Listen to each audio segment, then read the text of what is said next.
বলো তো এটা কি ফল? চিনতে পারছো? এই ফলটা কি বলতে পারবে? এর নাম হচ্ছে ডেউমাদারি। ডেউমাদারি দিয়ে চিংড়ি মাছ দিয়ে হবে। এই যে ডেউমাদারি দিয়ে চিংড়ি মাছ। ডেউমাদারিটা বোনাতে হচ্ছে হ্যাঁ,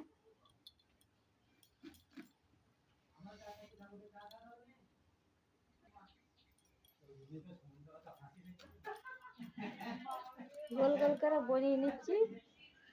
চিংড়ি মাছ দিয়ে সরষে বাটা দিয়ে হবে ডেউমাদারি দিয়ে।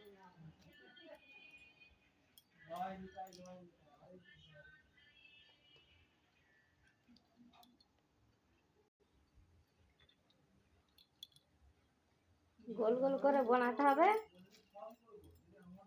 বনিয়ে চিংড়ি মাছ দিয়ে সরষে বাটা দিয়ে ডেউমাদারি হবে।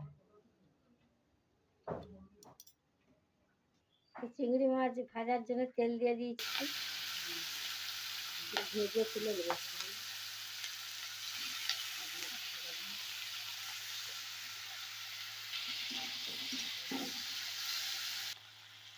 চিংড়ি মাছের লাল লাল করে ভাজা হয়ে গেছে, আমি তুলে নেব।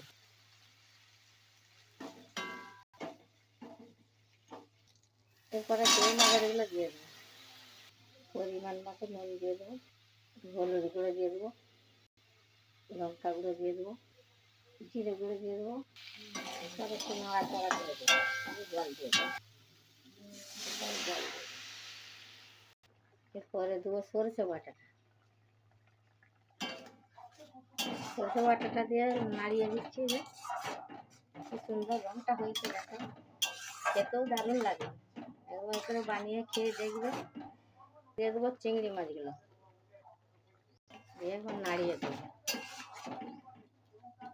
দিয়ে ঢাকা চাপা দিয়ে দেবো একবার। কাঁচা সরষের তেল দিয়ে দিচ্ছি, দিয়ে নামিয়ে দেবো। সরষে বাটা দিয়ে ডেউমাদারি কমপ্লিট। এগুলো বানিয়ে খেয়ে দারুণ লাগে খেতে, এমনি সুস্বাদু, এমনি খেতে টেস্টি।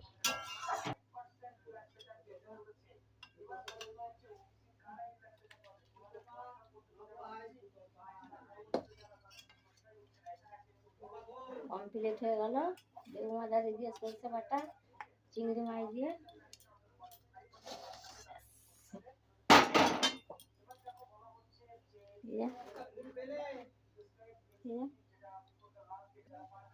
ডেউমাদারি দিয়ে সরষে বাটা কমপ্লিট।